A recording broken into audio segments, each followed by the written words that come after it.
Helen Sandberg stood up to welcome the American and British ambassadors. The two men were very different. The American ambassador was a short, round man with a loud voice, which Helen disliked very much. He often wore open-necked shirts, and he had a very hairy chest. She disliked that too. The British ambassador, a tall, thin Scotsman from Edinburgh, was always quiet, polite, and well-dressed, but she did not always believe what he said. Once, a year ago, he had lied to her and she could never forget that. But most of all, she disliked them because they were both military men, and their country were much bigger than hers. They wanted military bases for their soldiers in her country, and she did not want them. So, gentlemen, what can I do for you? The American spoke first. Well, ma'am, an American passenger is dead. Yes, I know. I'm very sorry about that. I hope no more will die. I hope so too, ma'am. There are 28 US passengers on that plane, and my government wants to keep them alive. There are 107 passengers on that plane, Ambassador, and my government wants them all alive. Helen answered quietly, but the ambassador did not listen. So, the US government is going to help you, man. We have 50 US Marines at the US Embassy, and they can be here in 1 hour from now. Then they will just take that goddamn plane apart. The Scotsman smiled. Excuse me, Ambassador, but perhaps 1 hour from now will be too late. One man is already dead. But, perhaps you don't know this, Prime Minister, but this week, 6 SAS soldiers are visiting the British Embassy, and they are waiting outside in my car now.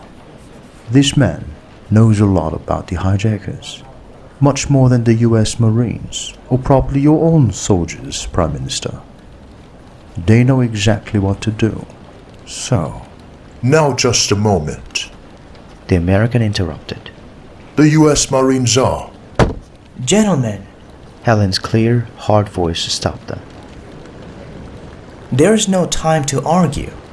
Firstly, I didn't know about the SAS soldiers in the British Embassy, and I'm very surprised about it. Very surprised indeed, Ambassador. And secondly, I do not think it is a good idea to attack a plane with 107 passengers in it and take it apart, as you say. I want these people to live, not die.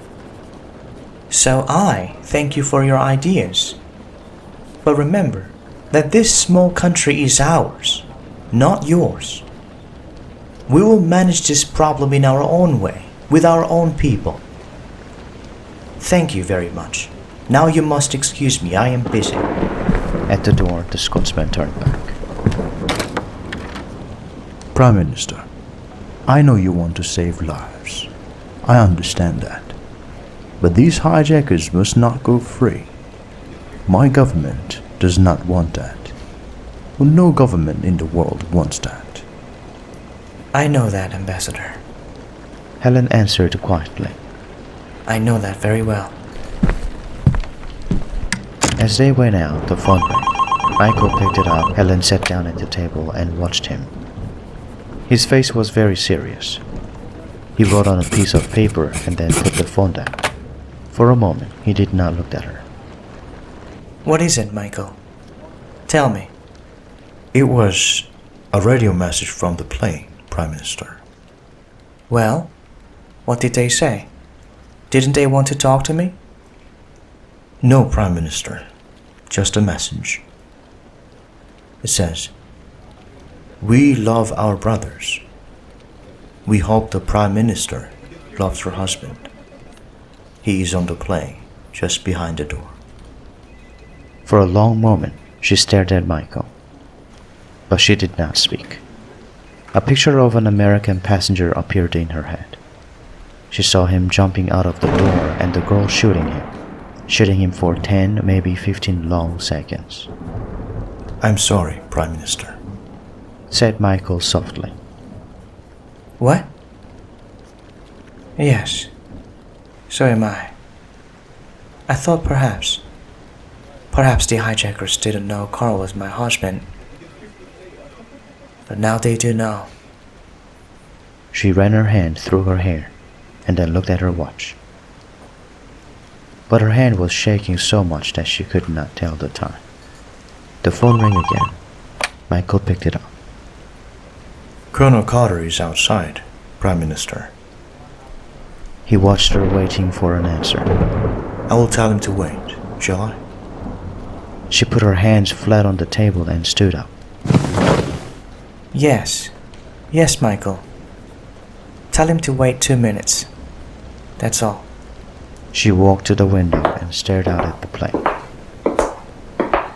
She pressed her forehead against the cool glass, and for 2 minutes she did not move. Then she turned around and smiled at Michael. Let's just hope Colonel Carter's plan is a good one, shall we? Show him in.